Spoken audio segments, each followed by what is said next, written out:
guys? Welcome to Performance Anxiety on the Pantheon Podcast Network. I am your host, Mark. Dale Crover joins us today. You may remember him from one of his many bands, the Melvins, Altamont, Red Cross, or maybe the Dale Crover Band, who are releasing a new album called Rat-a-tat-tat. If you're not familiar with Dale's solo music, it's definitely a separate entity from the Melvins. Dale tells some great stories about Gene Simmons and Kiss, meeting Buzz, playing biker sleepover parties as a teen, and Greg Bissonette. He's also done a little acting. He's played both young and old Neil Young in the Harvest Moon video. There's a few great stories about that experience in here too. A quick disclaimer though. There was a not so unusual buffering issue when we recorded, so occasionally Dale may sound like he's talking a little fast. That's the buffering. So follow Dale at Dr. Crover on social media. Buy the album Rat-a-tat-tat. Follow us at Performance ANX. Buy us coffee at ko-fi.com/performanceanxiety. And a huge thank you to AKG for this podcasting package. The great Lyra mic and super comfortable headphones. Now please enjoy Dale Crover on Performance Anxiety, part of the Pantheon Podcast Network. Sure. Okay. It's I forgot the name of the podcast already. It's Performance Anxiety. Performance Anxiety. Okay. Hi. This is Dale Crover. I play in multiple bands, including Melvins, Red Cross, the Dale Crover Band, and others. And you are here with me on Performance Anxiety Podcast. Crover! Can you edit that? Are you recording this just for the audio, or is it for the video as well? Just the audio. Yeah, okay. All right. Then doesn't matter how I look. I'll take my clothes off. Yes, that's what I was hoping for. The first Dale Crover nude interview. As far as you know. That's wow. Okay, that's a good point. All right, I can't make that claim anymore. Well, most of the interviews I do aren't video calls. So yeah. Well, I appreciate you connecting with me. This is fantastic. Oh yeah. I really appreciate you getting up and spending your morning with me. Oh yeah. Morning coffee with Dale Crover. Now that could be a podcast. Hey, yeah, good idea. Hey, why not? You know, everybody's got one during the pandemic, so. Yeah. What I actually like to do is to find out how you got to where you're at in your career now. So I'd like to find out a little bit about how you got into music in the first place. Was the household kind of a musical household, or were you a black sheep in that respect? No, I mean, I had a couple of older brothers that I lived with, and they both played music. They were, I guess by the time I came along, they're a little bit older than me, so they were in junior high school and playing in band and orchestra. Okay. But of course they loved the Monkees and the Beatles, and I got their hand-me-down first Monkees and first Beatles records. Oh, man, there you go. They're always listening to stuff, you know. Yeah, that record's great. Oh, I love it. It's I can still listen to it. Yeah, exactly. Gonna Buy Me a Dog is one of my favorite Monkees tracks ever. do. Speaking of which, here we go, right here. Oh, hey, buy me a couple dogs. Oh, man, he's awesome. They're lounging around here. Mine's upstairs in my room with my wife right now, so he doesn't come down and disturb this whole thing, because anybody who walks by the house, he goes nuts. Yeah, so. Yeah. Same with these guys. We're constantly telling them to be quiet, but they're looking. Just look at this now. Oh my gosh! This one's Frank and this one's Franny. Frank and Franny. Oh, that's awesome. What kind of dogs are they? Franny is fully a boxer. Oh, if you can see, she's got that face. Yep. Like smacked in. And Frank is he's part Dachshund, part Chihuahua, part Chow Chow, and Staffordshire Pit. Oh, so, wow! He's a Chinese, Mexican, German American. So he's America in a dog. Yeah, yep, fully American dog. We got the DNA test for him because we were curious, because he looks like a rat terrier. Yeah. You know, but then he is long, so I think that's where the dachshund comes in. Oh, that's really cool. My dog's name is Hammond, and he's half boxer, half Australian Shepherd. Oh, wow. So that sounds like a pretty cool mix. He kind of looks like a mix of Franny and Frank right there. He's got Frank's snout, the longer snout. Oh yeah, but more of Franny's body, and he's a tricolor. So he's so good with the kids. He's awesome. Yeah, that's great. So yeah, these two are good with kids too. Yeah. Okay, so did you start off with drums, or was there something else that really drew you into music? I mean, I kind of liked everything. Okay. Well, so I was talking about my brothers being in the school band, and my parents would take me, and my mom told me that I liked the guy that stood up front doing this, and I would stand up and try to do that too.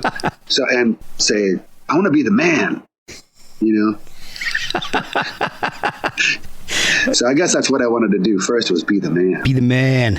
The guy in charge. The man in front directing. So I'm kind of the man in back directing, I guess, because I start the songs. Yeah. But yeah, quiet. They're getting all perked up because they hear something now. Oh, no. No. Hey, shh. I got a guitar when I was 8. Okay. My parents bought me a little acoustic guitar. And I took lessons at the local library, Aberdeen Public Library, and there was a guy that taught. I had like free lessons, I think, a group lesson. Okay, yeah. And I learned my A minors and D7s and Gs, and learned how to play. I think the first one was probably "Hush, Little Baby, Don't Say a Word." Oh yeah. And then, that one, Kumbaya, and then a Beatles song, Obadi Obada, which isn't one of my favorite Beatles songs anymore. Yeah. But at the time, being able to play a Beatles song was pretty cool. Yeah, being a Beatles fan, I can imagine. No offense, it's one of Paul's whimsical songs, you know what I mean? So. Yeah, and those aren't my favorite either, I like, I don't know. It sounds like it could have been a Ringo song. Yes. Yeah, for sure. You probably should have given it to Ringo. Ringo should have just taken credit. I'm sure Paul would have given it to him. So, all right. So, Paul always has to hog the spotlights. Well, yeah. That's even during the pandemic, coming out with a new album. Jeez. I know. Well, yeah. Yeah, what a jerk. What a jerk. This isn't the Where he first played time. everything himself, too. Exactly. This isn't the first time we've called Paul McCartney a jerk on this podcast. I'm sure he's listening. Oh, really? Oh, yeah.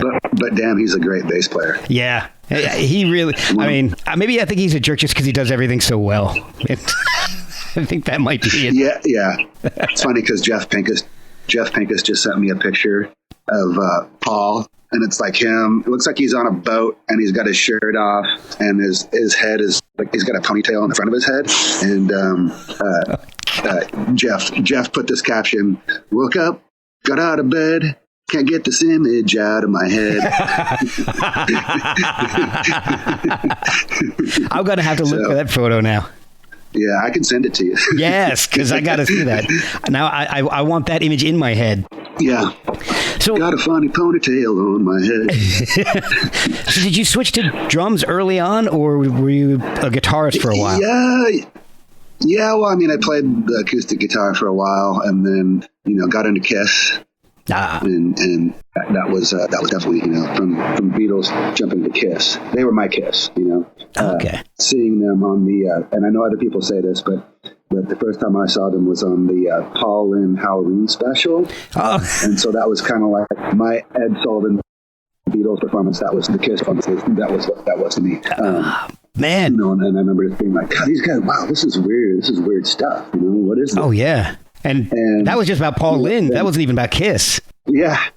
And then kids at school were bringing their records to school, and we'd be able to play them at lunchtime. So I really got into them. Oh, that's cool. Kiss. I remember this one girl brought Ted Nugent Double Live Gonzo. Oh. We got to be careful playing this one. We got to kind of skip the intros because if they hear him cussing, then we're not going to be able to play records anymore. So that Kiss, really got me into. I guess I don't know, wanting to play drums, wanting to play music for sure, or wanting to explore that more. The neighbors had a drum set, and I used to borrow it and kind of bang around on it. Oh, cool. And then this other neighbor friend of mine who was a little bit older, one day I saw him and he had long hair and He's like, yeah, man, I've got a Les Paul guitar and a Marshall half deck. I'm like, no way. And went over to his place and started hanging out with him a bit. He taught me how to play songs on guitar. And then I think he's the one that was like, you should get a drum set and then we can jam and we can play drums. Okay. Yeah, why not? So I did, yeah. And we did a little bit. He was in bands, like local bands around Aberdeen, and I used to go and watch him practice. Okay. Eventually, they turned into the band Metal Church. Oh, cool. So, I remember them. They had some records out on major labels and a bit of success. Yeah, I had a couple friends who were really into them. Yeah. I used to go watch him practice in this old abandoned school classroom. We had a big classroom set up in there. That's awesome. Is that when you started playing out in public more, playing in bands and gigging a little bit? Me, I was still pretty young, but I was starting to play with people when I was like 13. Oh, wow. I learned drums just by watching and playing along to Kiss records. Yeah. And then eventually I got into like high school band and stuff like that. Okay. It was junior high first. Yeah. Possibly even grade school. Actually, I started out in fourth grade, you could be in orchestra. So I played cello. And then in fifth grade, you could be in band. And I really liked marching bands. Yeah, my kids are in that. And wanted to play sousaphone. I always thought that was a cool instrument. And so, but they didn't have a sousaphone. And I thought it'd be too big for me. So they started out on a baritone, learning tuba music. Okay. And then the next year I switched to drums. Oh, in sixth grade I switched to drums. Oh man, that's okay. So I've got a son kind of went the same route, but he's stuck with the tuba and the sousa. Oh, nice. Yes. Yeah. I'd still like to have a sousaphone. I think that'd be cool. They're not cheap, man. Holy crap. Yeah. We bought a mouthpiece, and that's all he's got, so he has to use the school. Oh, wow. So, yeah, oh, wow. The mouthpiece is $90. Don't they make, they're not like plastic, but, see some of the marching ones that look like they're made out of I don't know, almost like PVC pipes or something. Yeah, the white ones. Yeah, that's what they've got. Those are still not cheap, man. Once this podcast money starts to roll in, then maybe I'll splurge and get him with Sousa of his own. You'll be buying at sousaphone. Exactly. That's when I know I've made it. So I was in school band, and by the time I got to junior high, there was a ton of drummers in class. I think usually most bands would have maybe 1 or 2 guys playing bass drum and snare drum, but there was like 6 to 8 drummers. Wow. And and so somehow it came up that the local junior college professor there was a jazz drummer, and he offered to give, since there were so many drummers, he's like, well, this is really cool. There's never that many drummers. If they're all interested, I'll give them all lessons, and it'd be like 50 cents a lesson. So me and this other kid showed up, and that was it. none of the other ones, and we're talking like, there was kids older than me that were like first chair and thought they were hot shit and all that, and they didn't show up. Oh, of course, man. So he was kind of bummed, but he showed us some stuff. And the next weekend, I'm the only one that shows up. Oh. He's like, I really thought this was going to work out better, but because it'd be more than one kid giving me 50 cents. So, but if you want to take private lessons, I'll give you private lessons. It's going to be a little bit more. So my parents were up for it. Oh, cool. So learned my rudiments and all that kind of stuff. And he knew I really liked rock and wanted to play rock drums, and got me the Carmine Appice book, rock drumming book. Oh, yeah. It was pretty cool. Oh, man, the Appices are great. I love those guys. Yeah. You always see them. Do you know what the NAMM show is? Yeah. A bit of the NAMM show a lot. It's like this, well, for people that don't know, it's like this giant music company fest, like, all the big guitar companies and Gibson. Everybody's got like a booth. So it's like the world's biggest guitar center. Yeah. And you always see people there. And I always see either Carmine or Vinny Appice. Yeah, I never know how to pronounce that. And I came up... Yeah, I don't think they do either. Yeah. Appice. That's how you pronounce it. But I made up after going, I made up a game that I can't leave until I see either one of the two brothers. Yeah, I don't remember which one of them. Got to keep walking around until you see them. Yeah, exactly. I don't remember which one of them was in the band Blue Murder, but you got to get them to do that opening drum fill for the Blue Murder album opener. I think Riot. It was probably, I'm not sure. I would guess Carmine. Maybe. I don't know. They used to dress up like pirates, and I don't know. I love that album in '89. So Right on. All right, so I know that before you joined Melvins, you were playing in what the way Buzz described it to me was an Iron Maiden / Loverboy. Iron Maiden cover band. Yeah, but he also threw in Loverboy. Yeah, we were. The Kid Is Hot Tonight. Yeah. We had to do the hits. So, I mean, this was this band that I joined when I was 14, and they were neighboring kids from the next town over, and they were able to put together a band and go play high school dances and actually make some money. Yeah, back when schools would actually pay for stuff like that. Wow. So, I don't know. We played handful of gigs. One of the best gigs, one of the scariest gigs we played was somehow we got hooked up to go way the fuck out in the middle of nowhere on this river in Washington State. Oh God! And playing like a biker party. Whoa! Yeah, 15 years old. 16-year-old kids going out an overnight biker party. Oh my God! Holy crap. Yeah, it was scary. I would have shit my pants as a 15-year-old doing that. Yeah, I don't remember much about it, except I remember we had to learn how to play Born to Be Wild. We better play that song. Well, yeah. That's the biker anthem. We played it a couple times. Right. But so I don't even know if we got paid on that one. I can't remember. But so yeah, that lasted maybe a year and a half or so. And we had a problem with singers. Well, our first singer ended up joining the Navy, and so he was gone. And so tried out another guy. We tried out another guy who actually used to be in the band before Metal Church. He was a singer with some of those guys. Oh, okay. And he declined us. And then we ended up with this girl in the band for a little bit. But after that, it just kind of fell apart. Yeah. But, and then in between, there was a guy who used to be in their band before I was playing with them. And there was this opportunity to go and play for this Christmas show for the local radio station, KXRO. Okay. And the deal was it was the Elks Lodge Christmas special. And your variety show, you could show up down there and sign up and play on the radio. Okay. And so we learned one of the bands, the previous band had some original song, kind of some crappy ballad or whatever. All right, we'll learn this and play it, because I guess we're like, well, we should play some original material, rather than a Loverboy song. Yeah. Or an Eddie Money song or whatever. Yeah. And so we learned this song, and we go down there, and when we showed up, there was this band playing already, and we're like, woo! Yeah, I know. Woo! Shh, knock it off. No. Frank. Your video froze for a second, and I thought that was you. Oh, did it? Oh. I can still hear you. I thought you were describing the band that was on before you. That's kind of what they sounded like. And we thought we knew, there wasn't that many bands around there, and we thought we knew who everybody was, and we're like, who the fuck's this? And they were like, they obviously weren't playing cover songs. They were playing like super fast, and I guess they were punk rock. They were dressed weird. One of them had a shaved head. One of them was wearing like a beanie. The drummer was wearing a beanie on his head. I'm like, what the hell? Don't you get hot with that beanie on your head?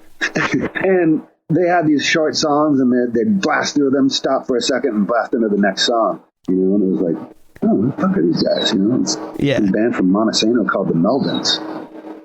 Weird. And I always wanted to play heavier stuff. Even then, I was more into Iron Maiden, Judas Priest, Motorhead, new wave of British heavy metal when I was 14, and Black Sabbath, of course. Yeah. And and would have rather played with people that wanted to do heavier stuff, but pickings are slim. Yeah.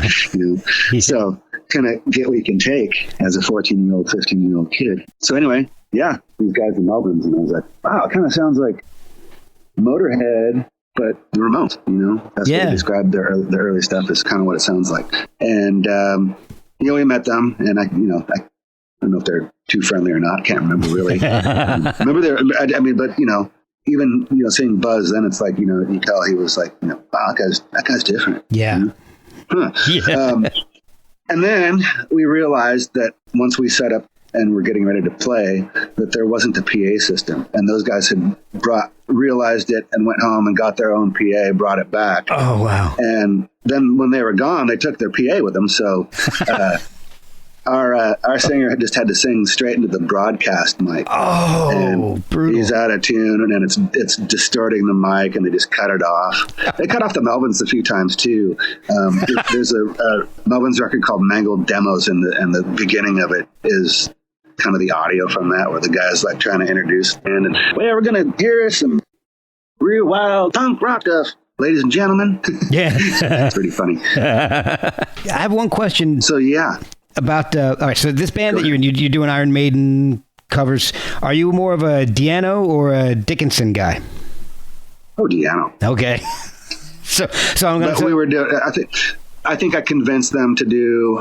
We might have done like Number of the Beast or Run the Hills or something like that. Okay. But there was another dude that I played with even before that. This guy named Larry, and he was a little bit older than me, but I knew him because he had a brother the same age as me, and he played guitar, and he was also friends with some of those Metal Church dudes as well, and we used to jam as a duo.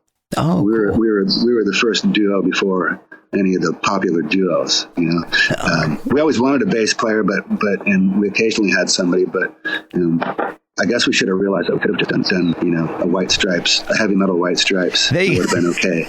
Yeah, he was a wild player. Like, he wanted to play like Randy Rhoads, but it kind of came out more like Greg Ginn trying to play like Randy Rhoads. Oh, wow. So it was pretty, so it was wild. And we'd actually written some original songs and played covers like Maiden stuff and Maiden and Black Sabbath. And he's the guy that knew how to tune down to D. He knew that Sabbath had tuned down to D. And when, eventually when I started playing with the Melvins, he showed Buzz that tuning. And, oh, cool. And then, in turn, we wrote a bunch of songs in D, and then that's how the Soundgarden guys found out about it. Oh man, look at that! So it's all it's via Larry, Black Sabbath D tuning via Larry. So Larry Sabbath tuning, right? But Larry had gotten a bunch of trouble, as a kid, and the cops knew who he was, and some bad stuff went down where he got sent away for a while. Oh man! And I remember my mom saying, "Oh, and I'd also seen the Melvins play again. They actually opened for Metal Church at Metal Church's first comeback gig after they became a band. They used to exist down in San Francisco before that, but so it was like their first gig as the Northwest version of the band. Okay. And I remember seeing them there and thinking that they were pretty cool. Oh, also, another guy from my school named Chris Novoselic had told me that he had joined the Melvins. Oh, and, wow. And he did, but he just joined them at the end of their set for a version of Sunshine of Your Love. Oh, man. But Chris was a pretty popular dude in my school. So once he came out on stage, people were kind of like digging it, at least for a second. Now, it's okay. Chris is out. Now it's cool. Yeah. He was a popular kid at school. He was like the class clown. So is this around the same time you started playing in the band Fecal Matter?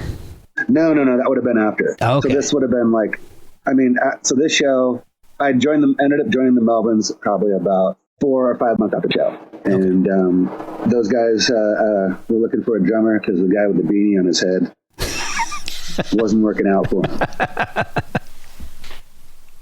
He's our good friend, and we still play with him, Mike Dillard. Yeah. But, for whatever, I think just commitment, maybe more than anything. So, but whatever, Anyway. Yeah. They were looking for a drummer, and Chris brought them over to my house one day. And earlier in the day, my mom was telling me, and this is because like one of the dudes I was playing with is like in prison. Yeah. And then the other band that I was playing with the girl singer fell apart. And earlier in the day, she's like, "You got to get in a band that's going to do something." And then those guys come over that day and talk to me about playing in their band. That's pretty really weird. And later she's like, "I didn't need to do it today." But the thing about the Melvins that we knew, or that I knew, is that those guys were playing gigs out of town. They were playing gigs in the big metropolis of Olympia. Yeah. And even Seattle. So, yeah. All right. And then I've been in the band ever since. I was 16. So it's like 36 years now? Yeah. Man. Yep. Being in a band that long, you obviously have an intuition with Buzz at this point? 36 years, you probably... Yeah, sure. Does he ever surprise you with any of the stuff that he comes out, or do you kind of know what to expect? Oh, music? Musically, surprise me? You mean challenge me? Yeah. We'll go By that surprise, way. you mean challenge all the time. Yeah, that's one of the funnest parts of being in the band is like, playing this crazy music.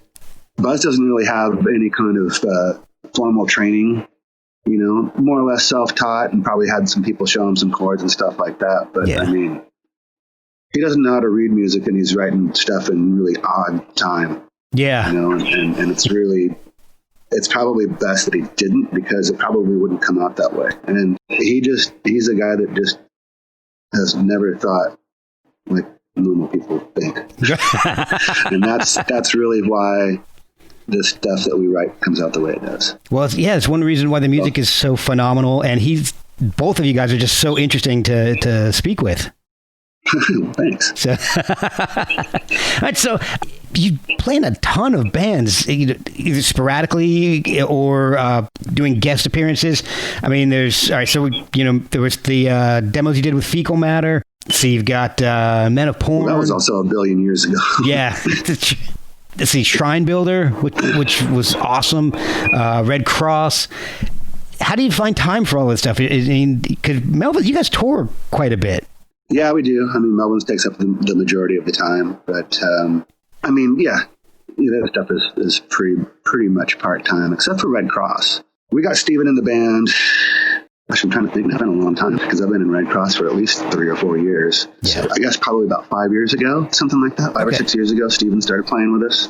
And I think we inspired him to kind of get his band going. And they'd kind of come back and made that record, Researching the Blues, that came out in 2012. And it was like, wow, these guys, they had like quit playing for 10 years or whatever, and then came back and made probably their best record of their career. Oh, yeah. But they couldn't really tour a lot, because their drummer Roy had like a pretty good job, also played in the Muffs, and also I think was starting a family. And so they weren't able to do a lot. And Steven was in off, and those guys were touring much. And actually how we got him in the band was I kind of filled in for their drummer on a little 3-week tour. And I've known Steve for a long time, but we kind of hit it off. And so, that kind of made it to where we became interested in playing with him, because he's just, I always thought he was an amazing bass player. Oh, yeah. Absolutely. And so Melvins were going to kind of take a little break, and Buzz and I were going to do Crystal Fairy.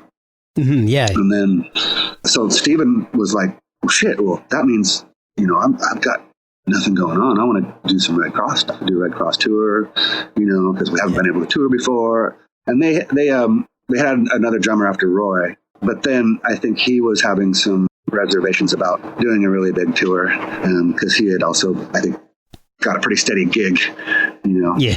And didn't want to leave for that long. So the Crystal Fairy thing falling apart, and I'd always kind of said like, hey man, you guys need a drummer, you need to fill in or anything. I'm a big fan. I really like your band a lot. And so Melvins were doing like a little run up to San Francisco, and on our way back, we're all talking in the van, and Buzz was like, get Dale to play with you guys. I'm like, yeah, I'll do it. And so it was kind of on the eve of a tour. Well, they got a few months before the tour started, but there was some reservations about the drummer. He had some reservations, and so they auditioned me, and I passed. Oh, good.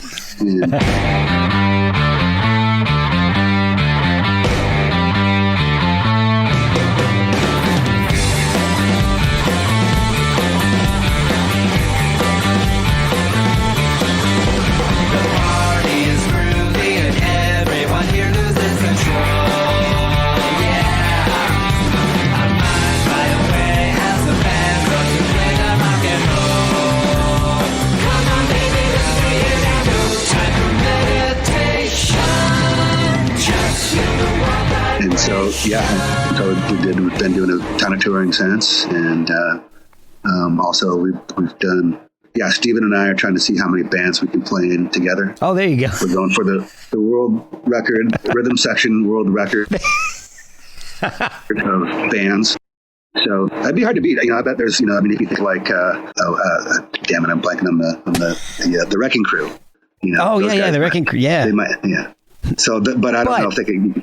Well, yeah, they may not be considered official members. You can go for the official rhythm section for bands. For at least one multiple song. Bands. Right? Yeah. We'll be right back after a word from our sponsors. Yeah. Well, so and there is quite a few. Well, that gives me an idea. I got a friend of mine is in a band in Ontario. He's put out albums since the 90s, and he actually wanted me to ask you about the band Altamont and see if you guys had any plans of doing anything in the future. But his name's Jordan Zadarozny from band Blink or the Star. You guys should do be his rhythm section for. I mean, he's putting out albums all the time. So, well, we are for hire. There you go. Another notch on your Guinness Book of World Records. So, Altamont. I mean, we haven't done anything for a while, and it's only because the two of the guys live in San Francisco, and hard to get together. Yeah.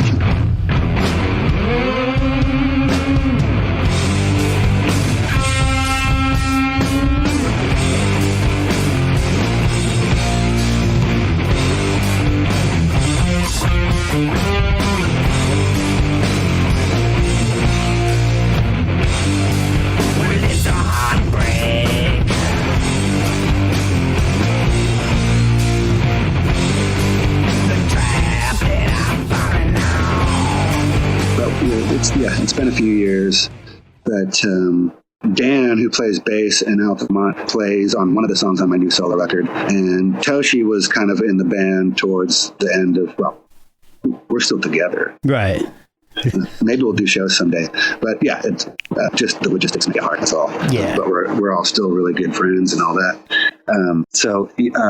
I mean, Toshi's all over the new solo record and obviously engineered it and did a lot of stuff. And then so one of the songs actually was going to be slated for an Altamont song that's on my new record. Oh, really? Which one? It's called Tougher. It's like the first single that we put out.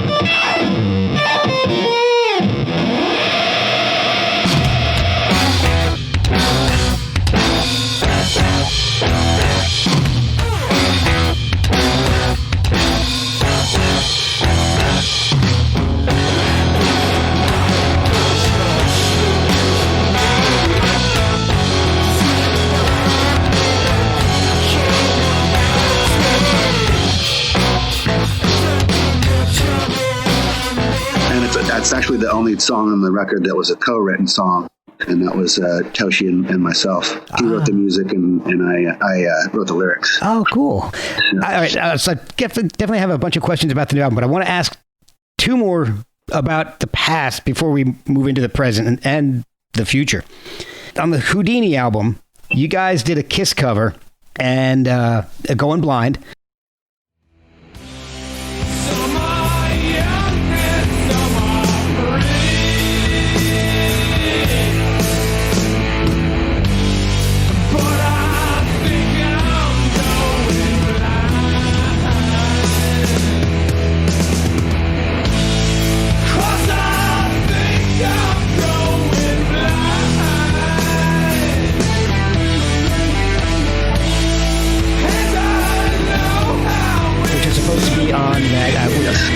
Kiss My Ass album, right? I think so. Wait, is that the one that they called? Is what was their tribute to themselves record? Yeah, that was the one. Was that Kiss My Ass? Yeah, they had like Shandy's Addiction on there, and Garth Brooks, and a whole bunch of other interesting choices. Oh, right, yeah. They'd actually asked us to do a song, and knew. I can't remember. I mean, somehow they knew that we were fans. Yeah. And so we recorded that, and I went down they were doing an autograph session in San Francisco, and it was for the Hot in the Shade record. Okay, yeah. And I went down there and gave Gene the tape of us doing Going Blind. I'm like, hey, I'm a drummer from the Melvins, and we did Going Blind. Hopefully you guys would like to use it for your record. Yeah. And he was really nice and like stood up and he's like, oh, shaking my hands. And then they introduced him to the other band members. This guy's in the Melvins. So he was super nice. And then he called me, I missed the call, which I was bummed, but I probably still have the tape someplace. But it's like, hey, Dale, this is Gene, and I checked out your tape, and man, you guys really did a slow version of that song. I thought there was something wrong with the tape at first, and I just wanted to let you know that there's all kinds of people that have submitted stuff, and we hope to use yours, but we're not really sure, but thank you. He was really nice about it. It was kind of like you could tell that they probably weren't going to use it, but it was still really, called me personally to tell me. That's awesome. And so, well, then later he had heard that, I think we might have said in an interview, like, oh, those guys didn't like song. Oh, well. And then he saw that, and he's like, oh, no, that's not true at all. And like, he's like, I really did like it. We just had, we were making choices on who was going to sell the record, basically, Yeah. So, but he's like, I like you guys, and I see that you guys are playing in town, opening up for Primus. How about if I come down and play Going Blind with you guys? And we're like, okay. Yeah. Sure. And he did. He came down, brought his bass down, and he was really nice. And he's, to this day, whenever we see him, I saw him at the Chris Cornell tribute concert that we did. Yeah. I guess now it's been almost a couple of years. But even then, he was there, and he was super nice. He told me he loved me. Oh, that's awesome. Now, is the show where we played with you guys, is that the one where his bass got locked in a dressing room? It got locked in the dressing room, yeah. And he had to kick the door down. And they're even telling Gene, like, there's some video of him, and you see Primus's production manager telling Gene, just kick the door in. We don't know where the key is. Just go ahead. And so Gene's like trying to kick the door in. And we don't know what's going on. And we're on stage going, because he's like, so, don't make it don't announce like, Gene Simmons is coming out. I'm just going to walk out there and play. Right. Okay. And so we're standing there going, where the fuck's Gene? Where is he? And so finally he comes out and he walks up to the microphone. And what he didn't realize is that he gave our roadie his bass to take care of. And in the case was that the dog wants to go in. Yeah. All right. You had enough of it out here? So our in his bass case there was a big pack of Kiss guitar picks, Gene Simmons guitar picks, and so he taped him to the mic stand, Yeah. And Gene comes out and looks at it, and he looks over at me, and he's like, "Whose are these?" I'm like, "They got your name on it. They're yours." And he's like, "Oh," and he takes them and he starts flicking out in the audience. Hey. Oh, so that was fun. Yeah, and he complimented me on I was doing harmonies on Going Blind. I mean, when we were doing it at soundcheck, he's like, "Yeah, is that you doing that? That was pretty good." Hey, thanks, man. Any compliment from Gene Simmons? You guys ever need a drummer? Let me know. Yeah. I heard a story about that. Tell me if this is accurate or not, because I have no idea. But I'd heard that Gene had sent you the lyrics to Going Blind, but that he got them wrong.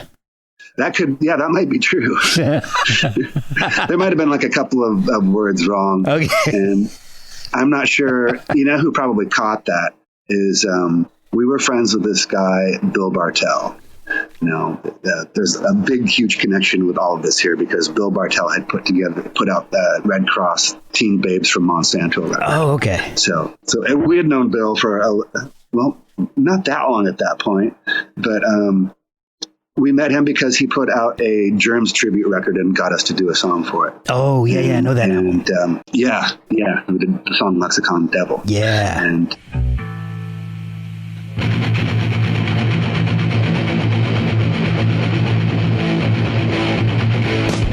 Lexicon Devil with a back to bring. I'm looking for the future. Where's my aim? So give me your hands. Give me your minds. Give me your hands. Give me your minds. Give me this. Give me that.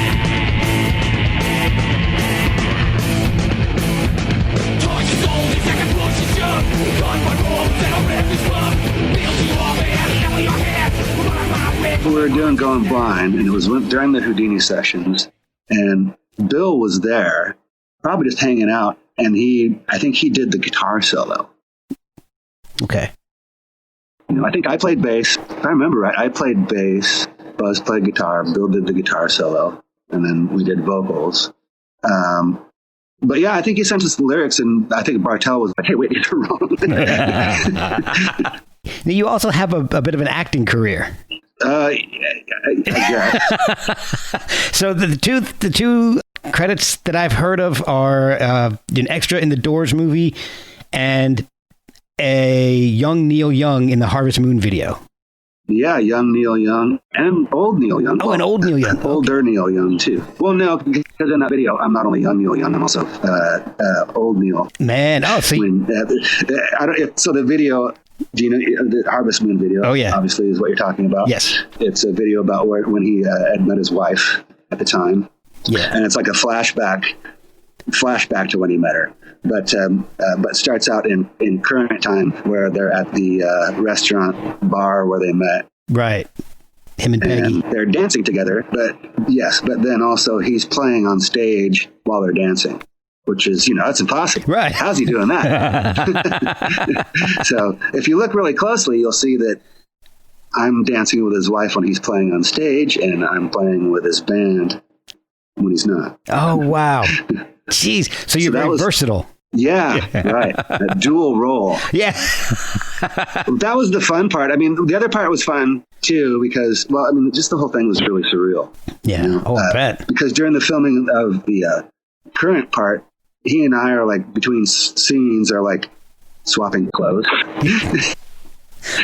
Okay, here's my pants, and then even like, okay, now I got to put the harmonica on. Be careful when you do, because it'll get caught in your hair. The holder will. And like, you fucked up, and I got it caught in my hair. And so Neil Young is like getting his harmonica holder out of my hair. Oh man, that's awesome. So yeah, that was cool. I mean, I was a big Neil Young fan. I'm still a big Neil Young fan. Yeah. So, but it was just, it was weird. But then you wrecked his car. Yeah, sort of. Well, fuck, it wasn't my fault. Yeah. Not really. The director was Julian Temple, who had done Sex Pistols movies and among other things. But the idea was that, okay, you're going to drive on the skinny country road in this giant caddy, and you're going to go off the side of the road and down in this ravine that goes down a little bit. Make sure you hit the brakes. Yeah. What could go wrong? Before you go down there. Right. And you're not looking where you're going. You're staring at the girl, a beautiful girl next to you. You're so mesmerized. Yeah. So, okay. And, first take, did it. Great. No problem. Second take, no problem. All right. One more, just so we got it. Make sure we got it. We'll do one more take. Right. And then, this jammed the rear fender into a stump. Oh. I'm like, stop. I'm like, oh, shit. So then I was all freaked out because I just fucked up Neil Young's car. Yeah, but now how many people can say that? I don't know. Probably me and Dave. Briggs? David. Oh, no, I was going to say David Crosby. Oh, well, yeah, there you go. That's a good point. But still, that's an elite group right there. So me and Crosby. Yeah. So when did you start writing your music for your solo projects? Is that something that's been bubbling up these past 36 years? Or? It kind of came out of Altamont. When I moved down to LA, we didn't do so much. Yeah.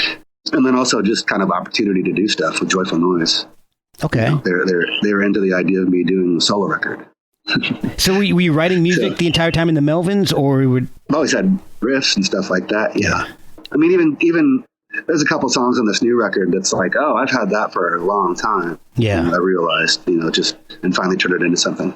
So the first album you did, Fickle Finger of Fate, is that a nod to the Tab Hunter vehicle from the late 60s, the movie? Oh, sure. Yeah. No, is that... No, it's also it was a laugh-in thing, but I'd actually got it from one of the Dodgers broadcasters. He was saying it about one of the pitchers' fingers. That was, he'd get a blister that was a constant problem, and I just thought that saying was really funny. Yeah, the fickle. There's obviously other meanings to it that I thought were pretty funny, but just for whatever reason, I thought that was really funny. Yeah. So when did you start singing? Was that the idea from the beginning when you started writing your own singing? Songs? Yeah. I mean, yeah, sure. I mean, but really I started singing probably when I joined the Melvins because Buzz told me I should. Right. So I learned how to sing and play drums, and that was great. Not easy. I'm glad he made me do it. It is now. 36 years doing it. There are some things that are like there's a couple Melvin songs that are almost impossible to sing because the drums are so tricky and it gets the vocals. But certainly one thing I learned from Buzz is like, don't write anything you can't sing and play. Yeah. Good advice. That's true. That's true. Now, and on the first solo album, I got to tell you the music and everything is so melodic. I love Thunder Pinky is incredible. Little Brother, Little Brother is such a beautiful song. I absolutely love that song. Oh, thanks.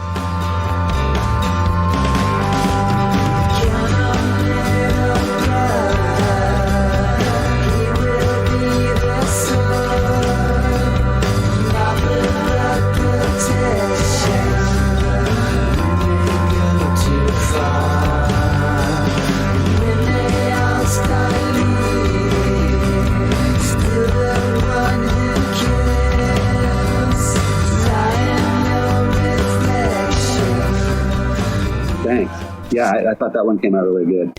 And there's also a lot of short vignettes on the album, like Horse Pills, The Members Bounce, Prismo.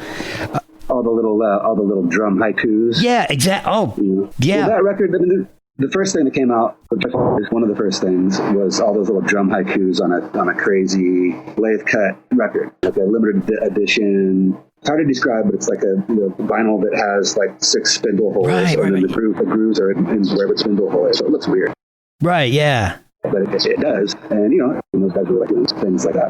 But since there's only 127, and they sold out right away, a lot of people were bummed that they missed it. So, why don't I expand on it? I'll add songs, and there'll be the drum songs as well, and then everybody can have it. Okay.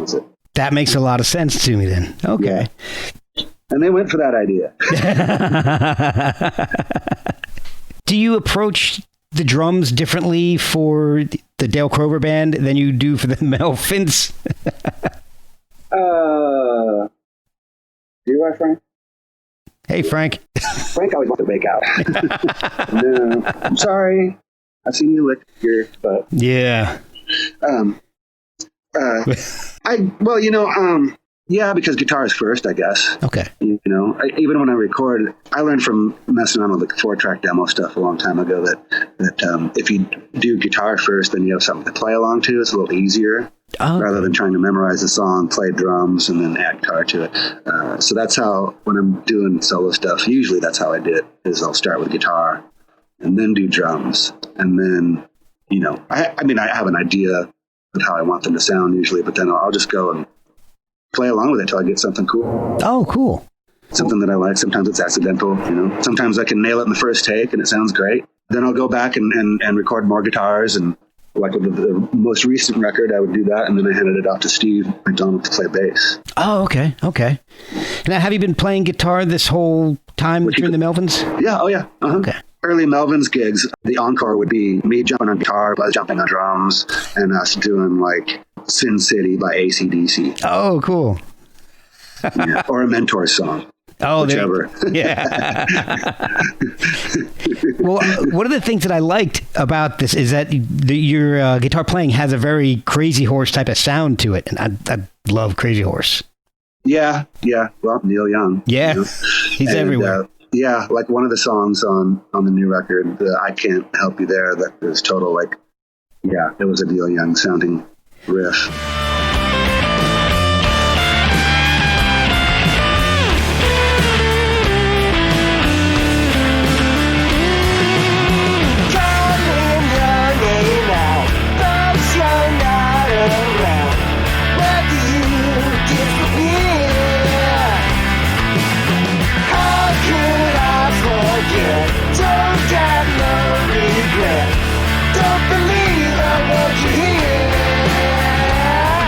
So I have questions about that track.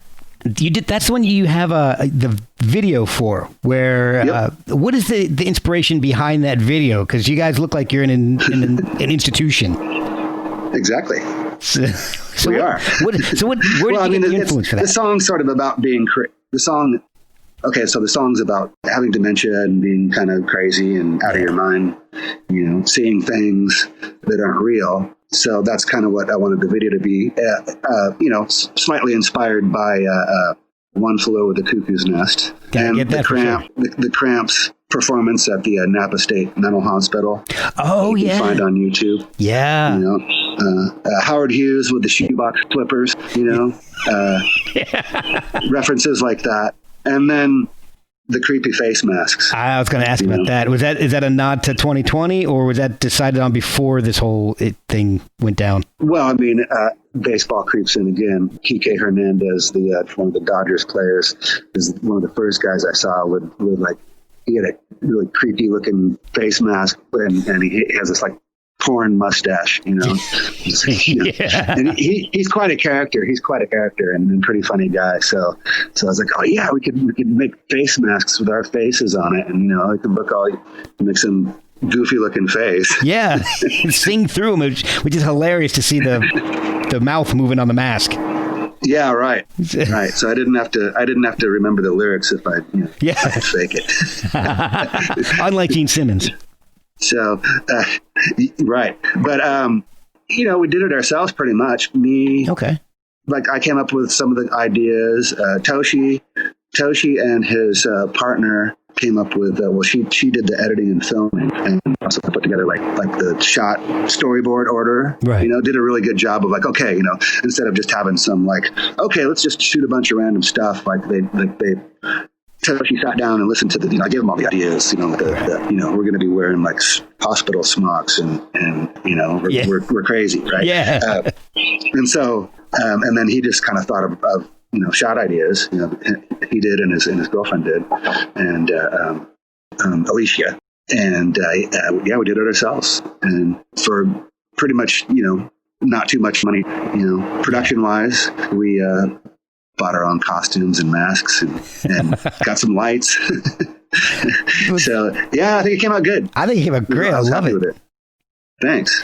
So I'll tell you, one of my favorite tracks off the album is Supine Is How I Found Him. That is such a wild track. It sounds like, Ben Shepherd and Phil Collins kind of got together and wrote a song. Is that the sitar one? I think so. Yeah, I think so. Yeah.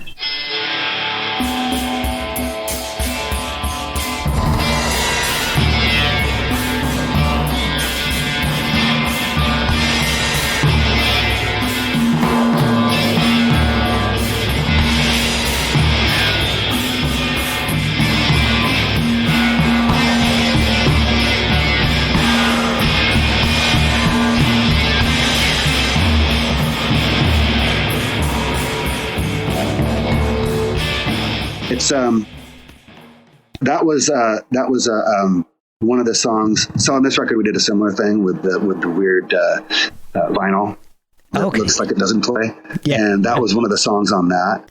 And originally it was just, it's me. I'm just playing an improvised solo against a kind of a crappy organ built-in drum. Okay. We've got this thing that we've used a bunch, this little keyboard called the Discoverer. And I'm just playing against that beat. That sitar, electric sitar. It's a Dan Electro electric sitar. And I guess, I don't really remember, but Toshi claims that I gave him a little bit of extra money and said to get something for the studio and said that we should get this electric sitar. So there you go. Now, we had to use it, and Toshi did this really weird thing. He's got this drum project that he's been working on for a while, Plan D. He's also had a couple things come out on Joyful Noise with that. Okay. And he gets the drums to trigger weird synth patches. And this is kind of a similar concept when I'm playing the sitar, but the drum is opening up a gate and letting the sitar come through. Okay. And so to me, it sounds like it's talking. Yeah. His drum stuff kind of sounds like that as well. That's awesome. But It's like, yeah, it's like almost like a Peter Frampton talk box type of thing, something. Oh, that's wild. Yeah. Mm. Now, you also did a really interesting cover of Christmas Time Is Here. Oh, yeah. I'll tell you, to make that song your own is no easy task, but it definitely sounds different. And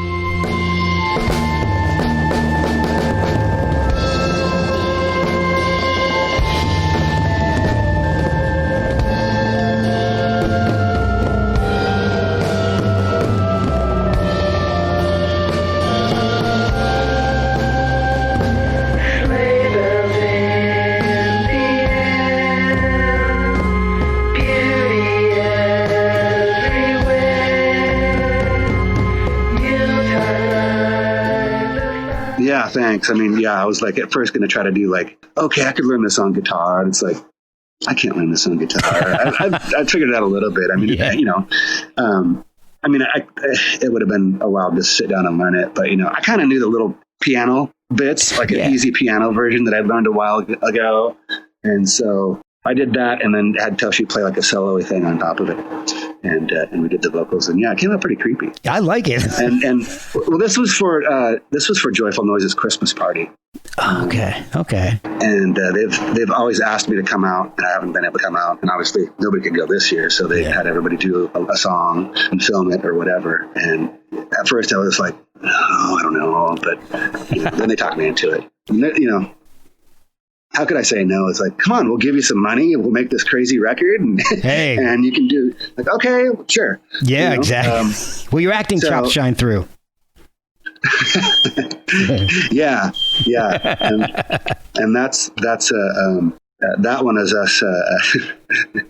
Toshi and I have been laughing at that. There's a couple of really funny drummer videos on YouTube. And this guy, you know, like the drummer at the wrong gig who's like doing like a wedding gig, but he's doing all that, you know, like Tommy Lee twirling his sticks and stuff like that. I've seen that. Well, there's this wild Korean drummer that you got to look up. He's got a bunch of videos, and it's really funny. He just steals the show constantly with like, you know, he's got the most dramatic moves with his sticks and stands up, and he's got a cymbal. He's got a cymbal up really high, so when he stands up, he can hit it. And so I'm trying to imitate him.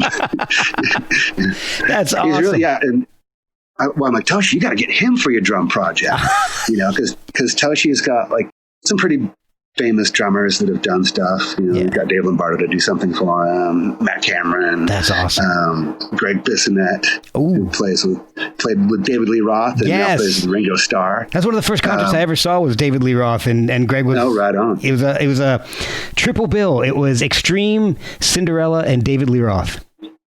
Oh, wow. I think I might have even seen that tour. Yeah. I remember having to sit through Cinderella for some reason. It must have been. Yeah. But they were good. They were really funny. Oh, yeah. I'm not sure if that's what they're going for, but man, it's memorable now. Yeah, just over the top. Greg was telling us how, like, Dave got me to, like, during my drum solo, kind of like hump my drums, you know, just like really goofy stuff. He was showing us videos and just like laughing at himself, you know. If anybody can do that, man, Dave can make anybody do almost anything, I'm sure. Oh, yeah. All right, so the album, is there anything behind the name Rat-a-tat-tat? No, not really. Other than I had the whole thing done and I was still trying to think of a record title. Yeah. And just didn't have anything good. And that just kind of came to me. I'm like, oh, that's cool. It's like a drum fill. Yeah. You know? Makes sense. I like the artwork too. It's kind of a dark record. Yeah. And so I thought the name would make it not so dark. Okay. Uh-oh, poor connection. No, I'm still here though. Oh, there you go. Okay. Is the artwork a reflection on the darkness of the album? Is there a connection? I don't know. No, I think I just, you know, that was Mackie, and I didn't give her. All I gave her were the song titles and the title of the record. And she's like, "Do you have any ideas?" Like, no, this is your area. That's awesome. You know, I really liked what you did on the last record, and I didn't really give you much direction for that. So, well, you know, do what you feel. Yeah, I don't even think I don't think she heard any of it or anything like that. Just had that information. Okay. So, I like it. I like what she came up with. I love it. It goes along with one of the songs. You know? Yeah, for sure. And Melvins 1983 are going to be releasing an album pretty soon after Rat-a-tat-tat officially comes out. Yes. Yeah, I think that comes out in February. So, and Working with God. Yes. Yeah. I have a question for you about that. Obviously, there's not a whole lot that's been released, but when you do a cover and you change it just slightly, like I Fuck Around. Round, fuck around, I fuck around. Yeah, fuck around, round, I fuck around. I fuck around, round, I fuck around. Fuck around, round, I fuck around. Fuck around, round, I fuck around. Getting fucked fucking up and down this fucking street. I gotta find a fucking place where the fuckheads meet. Those fuckers and me are getting fucking known. Yeah, the fuckheads know to fucking leave us alone. Run that past the original band, or do you just record it, release it, and cross your fingers? I think you can do parodies and it's fine. I mean, people like Weird Al have always asked people's permission. Yeah. But I mean, I'm guessing obviously Brian Wilson will get paid for it, but I would think that it's pretty under the radar. I mean, it's released already, and we already released it on online magazine or whatever. Yeah. I did a premiere of it, but his lawyers haven't called. Okay. I've always wondered that. So I mean, yeah, I don't know. I believe that's the case, though. I mean, you can do a parody and fill the person's song.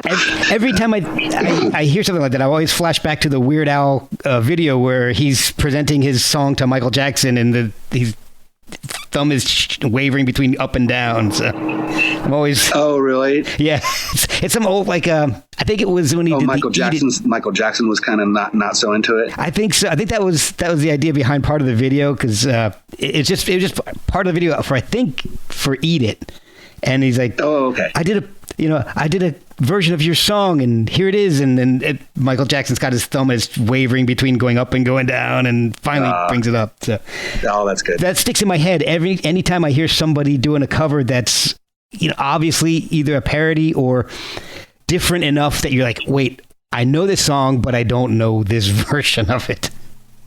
Yeah. I think the Nirvana, off topic, but the Nirvana guys, I think, might have been a little bummed about Weird Al. They said okay and stuff like that, but yeah, the whole video was too close or whatever. But which is funny because Chris Novoselic plays the accordion. Oh, okay, right? Yeah. And the first time I ever heard of Weird Al was through Chris doing his cover of My Bologna. Oh my God. That's awesome. That's a hell of a way to find out about Weird Al. Funny. Yeah. Well, the album comes out mid-January. Where can people find the album? Where can they buy it and find out about what you're up to? Well, all the streaming places, for sure. We'll have it. Physical copies you can get through Joyful Noise or your local record store if they're open. Yeah. Hopefully. And gosh, if we ever get to play shows again, come and buy it for me directly. There you go. I'll even autograph it for you. Awesome. So how can people find it? Is there a social media presence where they can follow you if touring recommences again? I mean, you can follow me on Instagram at Dr. Crover. Dr. Crover. Dr. Crover. I'm official. I think that's a Dr. Pepper knockoff, isn't it? If not, it should be. Yeah. That's a whole nother revenue stream for you. It's Dr. Pepper with twice the sugar. Real sugar. Like Dr. Pepper meets Jolt Cola. Exactly. Awesome. There's that. And then also, there's like a Facebook thing you can follow as well. Excellent. And, thank you so much for your time and you're spending your morning with me. I know it's we're on different coasts, so it's pretty early. Oh, are you? Where are you at? I'm in Virginia. Oh, okay. How is it out there? Do you guys get snow? We did I'd say a little week or so ago, a little before Christmas, and we're supposed to get snow New Year's Day. So, oh wow! But it's gone at this point. It's still kind of cold out, but snow's gone. Yeah, there's some snow in the mountains here, but man, right now the sun is blazing. I'm saying, I'm looking. You got your sunglasses on and just a t-shirt. Yeah. I'm a little jealous. I'm going golfing, man. Oh. Yeah, so I don't mean to rub it in. I know. That's the one reason why we live out in California. Crover.